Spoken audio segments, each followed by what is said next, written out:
Hello guys, what's up? So in this quick video I'm going to show you how you can get this S5 filter on Snapchat. So this is the filter. Okay, let me remove this first. Okay, the filter is gone.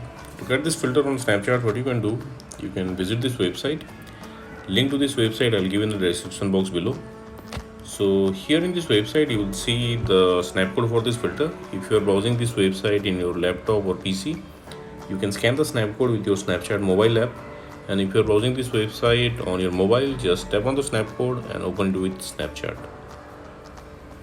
Okay, and you will see this pop-up on Snapchat, unlock for 48 hours. Just tap there.